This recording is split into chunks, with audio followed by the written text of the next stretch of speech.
여러분 반갑습니다. 주님께서는 깨달음으로 오늘을 빛내십니다. 그렇다면 깨달음으로 무엇을 얻었을까요? 깨달음을 통해서 얻은 행복은 어떤 것일까요?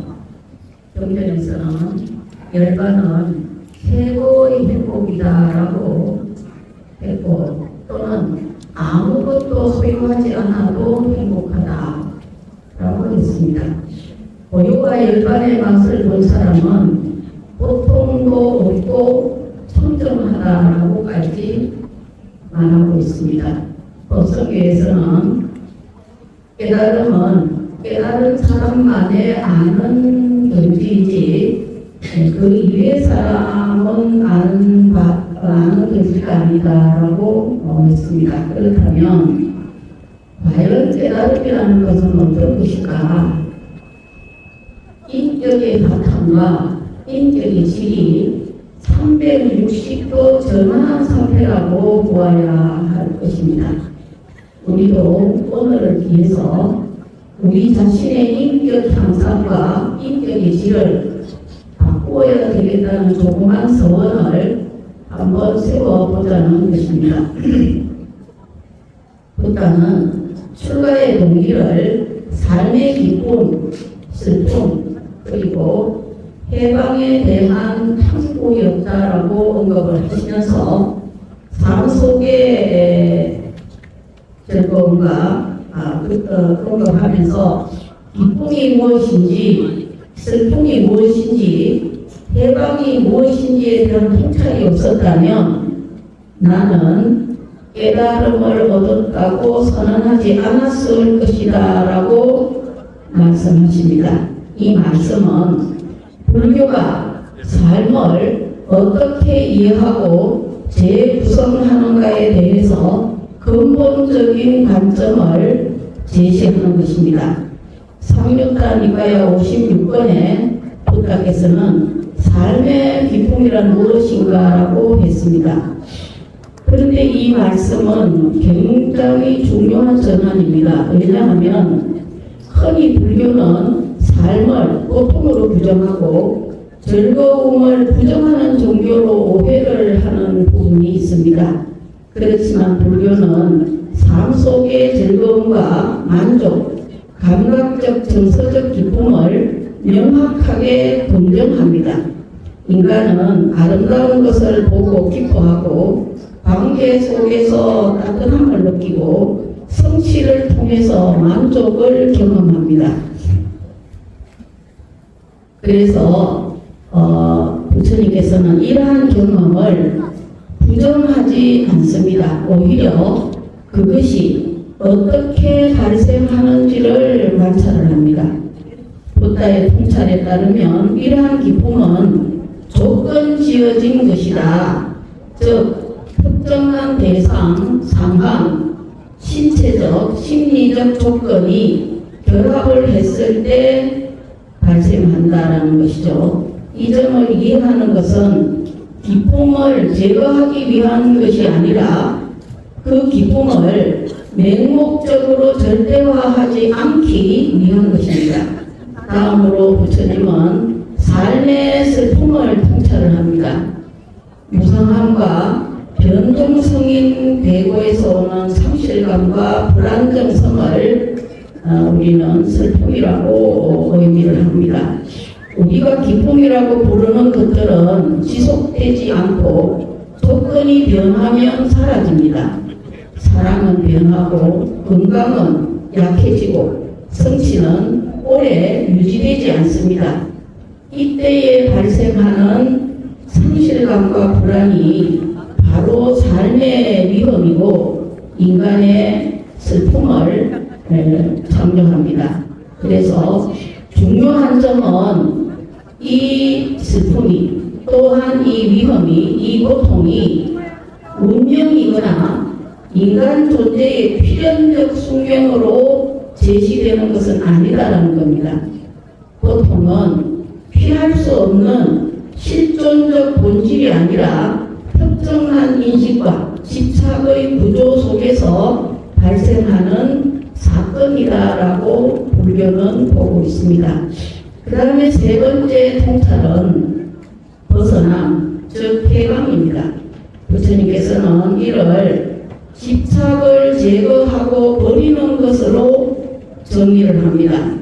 여기서 집착이라고 하는 것은 단순한 욕망을 말하는 것이 아니고 대상에 대한 집요한 동일시와 고정화를 의미를 합니다. 우리는 기쁨을 경험을 할 때 그것이 지속되기를 바라고 그것을 나의 것으로 붙잡으려고 합니다. 예를 들면 가난한 사람이 갑자기 돈이 생겨서 행복해졌을 때 그 행복을 끝까지 지속하려고 수많은 안 좋은 방법을 해서 자기 자신이 스스로 고통 속으로 끌려 들어가는 이러한 고통을 만들어서 슬픔 속에서 헤매는 그러한 것을 말하는 것입니다. 그래서 이러한 예가 한둘이 아니지만 이 지점에서 다 말씀드릴 수는 없고, 그래서 우리는 이 해방이라는 것은 어떤 초월적 세계로의 탈출이 아니고 경험을 붙잡고 고정하려는 태도의 전환입니다. 어떤 기쁨을 경험했을 때 그 기쁨이 지속되게 하려고 온갖 방편을 강구해서 해서는 안 될 그러한 것을 해서 스스로가 스스로의 무덤을 파는 이러한 것에 매이면 안 된다는 겁니다. 그래서 우리가 기쁨을 경험하지만 그것에 매이지 않고 변화와 소멸을 자연스러운 흐름으로 받아들이는 것, 이것이 해방의 핵심이다 이 말이죠. 자, 그러면 이 깨달음의 행복이라는 것은 감각적 쾌락이 아닙니다. 그래서 이것은 오히려 가래가 멈추었을 때 생기는 안온한 것, 번뇌의 불길이 꺼졌을 때의 시원함, 더는 붙잡을 것이 없어도 결핍되지 않는 충만함이라고 볼 수가 있습니다. 세속적 쾌락은 대개 무언가를 얻었을 때 생기는 기분입니다. 맛있는 음식을 먹었다거나 칭찬을 들었다거나 원하는 결과를 얻을 때 생깁니다. 하지만 이 행복은 대상이 사라지면 함께 흔들립니다. 반대로 깨달음의 행복은 무언가를 더 얻어서 생기는 것이 아니라 나를 괴롭히던 구조가 무너져서 생기는 겁니다. 그래서 그것은 더 즐거운 상태보다 더는 끌려가지 않아서 편안한 상태라고 보아야만 되겠습니다. 그래서 행복이 무언가를 더 지어서 생기는 것이 아니라 나를 짓누르던 짐이 벗겨져서 생겼다는 점입니다. 깨달음의 행복은 바로 이러한 구조다라고 보아야만 됩니다. 부처님의 가르침은 즉 열반을 흔히 탐진치의 불이 꺼진 상태라고 설명을 합니다. 그리고 열반은 최고의 행복이라고 단정적으로 말씀을 하십니다. 왜 그러냐 하면 세속적 행복은 대상, 관계, 건강, 평판, 소유, 기업, 미래 기대에 의존을 해서 생기는 행복입니다. 그렇지만 부처님이 가르친 행복은 바로 그 의존 구조를 깨뚫어 보고 놓아버린 데서 오는 것입니다. 그래서 심지어 아무것도 내 것으로 붙들지 않아도 행복할 수 있다고 말하는 것입니다. 보통 사람의 행복은 원하는 조건이 맞아 떨어질 때 오는 것입니다.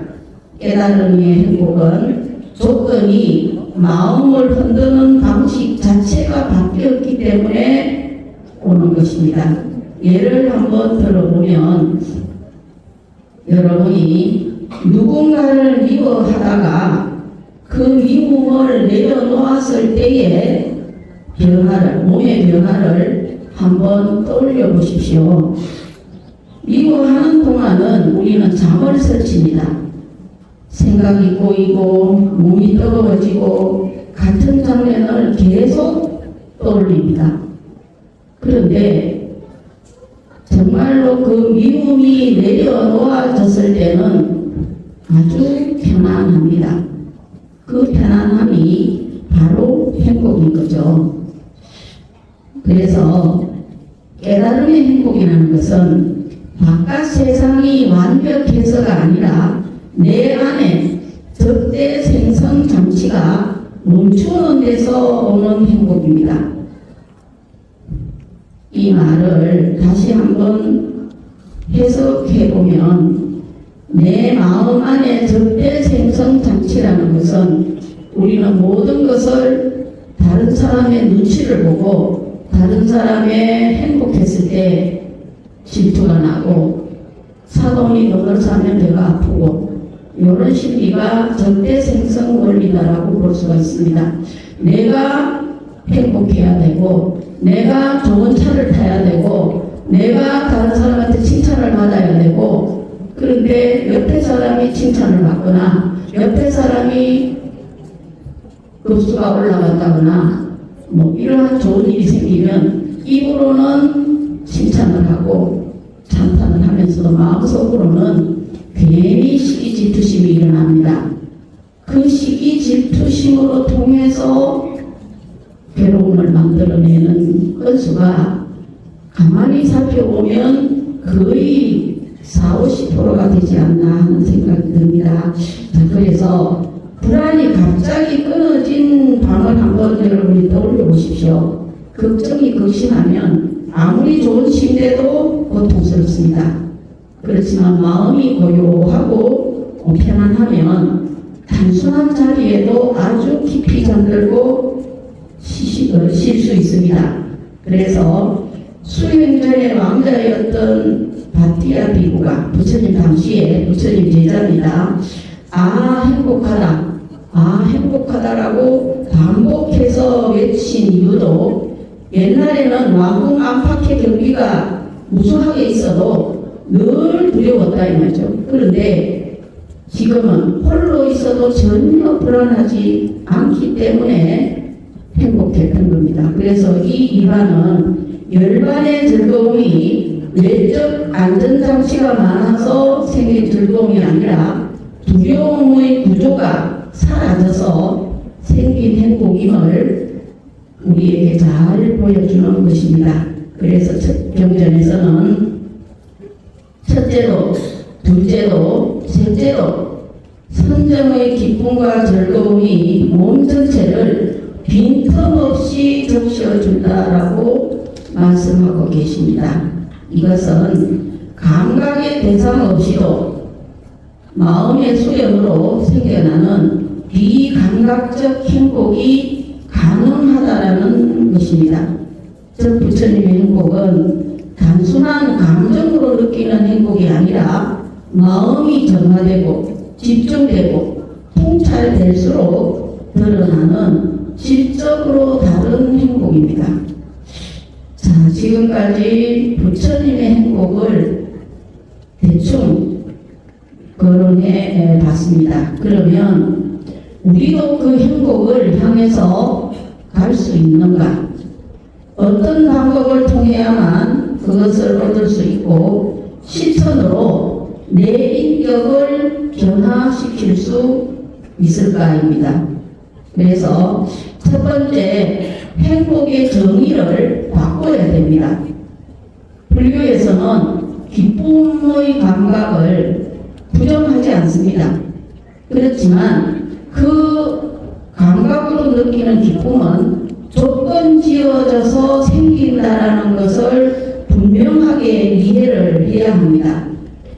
그렇게 이해를 하게 되면 우리는 그것에 얽매이지 않고 더 자유롭게 행복과 기쁨을 만끽할 수 있다는 겁니다. 슬픔 또한 제거해야 할 필수적인 악이다라고 이해할 것이 아니라 조건적 발생으로 이해를 해야 한다는 겁니다. 자, 이 슬픔이나 고통도 여러분이 지나온 세월을 가만히 뒤돌아 짚어보시면은 자기가 고통스럽고 슬펐던 그 과정이 무엇 때문에 어떻게 생겼는가를 자세히 관찰해보면 물론 전생에서 지어온 업도 수반이 되겠지만 금생에 내가 어리석어서 판단을 잘못해서 생긴 괴로움과 슬픔이 더 많은 것을 여러분이 알 수 있을 겁니다. 그것을 자세하게 관찰해보지 않고 무조건 내가 전생에 무슨 업을 지어서 이렇게 고통스러운가 이렇게만 모두가 말씀을 하십니다. 그렇게 말씀하실 것이 아니라 내가 이렇게 만든 고통이 무엇을 어떻게 판단해서 어떻게 해서 생겼는가를 잘 관찰해보고 통찰해보고 이해해야 된다는 거죠. 그래서 이처럼 불교는 삶의 모든 경험을 이해의 대상으로 삼고 그것을 통해서 자유를 확장하는 길을 부처님께서는 제시를 하셨고 우리는 그것을 잘 통찰하고 관찰함으로써 고통과 슬픔을 제거하고 자유를 얻을 수 있는 것을 실천으로 옮겨서 만끽할 수 있어야 된다는 겁니다. 그래서 결국 부처님의 가르침은 인간을 어떤 교리적 체계에 종속시키는 것보다는 스스로 삶을 영위할 수 있는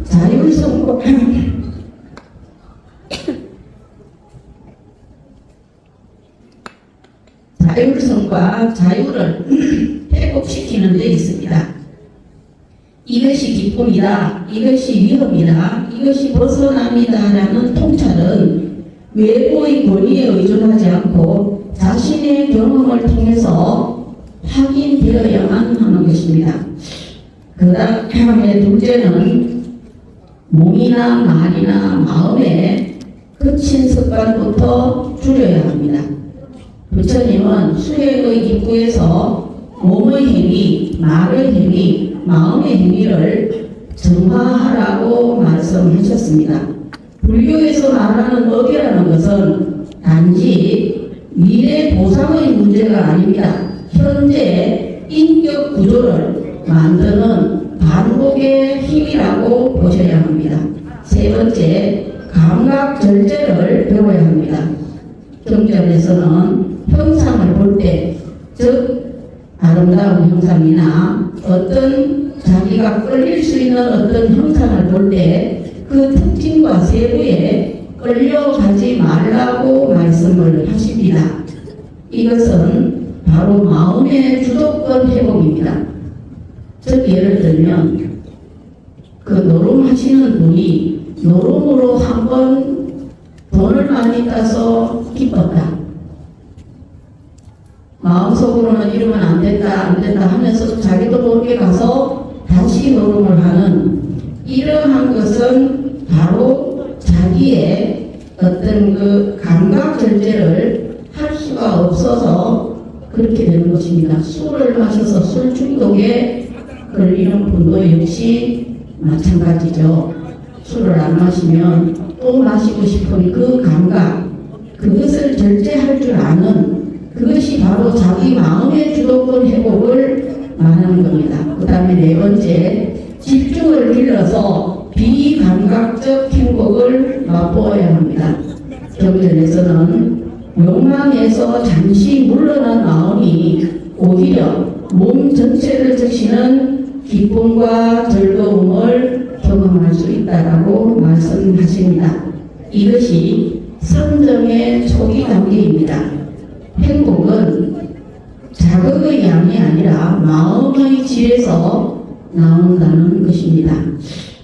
그래서 오늘 부처님 탄신을 기리는 가장 깊은 방식은 위대한 성인의 탄신을 축하하는 것에서 멈추지 말아야 합니다.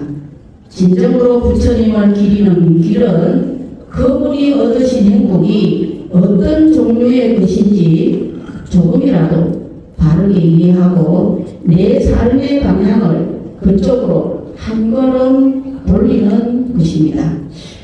이렇게 부처님의 가르침은 우리가 생활하는 일상 한가운데서 작동하는 삶의 기술이고 삶을 보다 자유롭고 유연하게 살아가도록 돕는 실천적 철학이라고 볼 수 있습니다. 조금 전에 우리 참불가하는 보살님들이 우리 조금 전에 제가 말씀드린 신구이 삼업을 잘 다스려야만 된다라는 노래가 가사 속에 들어있더라고요. 그래서 그 노래가 바로 오늘의 본문이 아닌가라는 생각을 합니다. 그래서 여러분께서도 부처님께서 당신이 경험한 이러한 행복은 너희들도 이 행복을 얼마든지 누릴 수 있다고 선언하러 오신 것입니다. 이 자리에 참석하신 여러분도 이 행복을 가슴에 담고 지혜의 등불을 밝히시기를 기원합니다. 모두 선물하십시오. 부처님 교수님의 귀한 법문에 감사드리며 헌덕 부탁드립니다.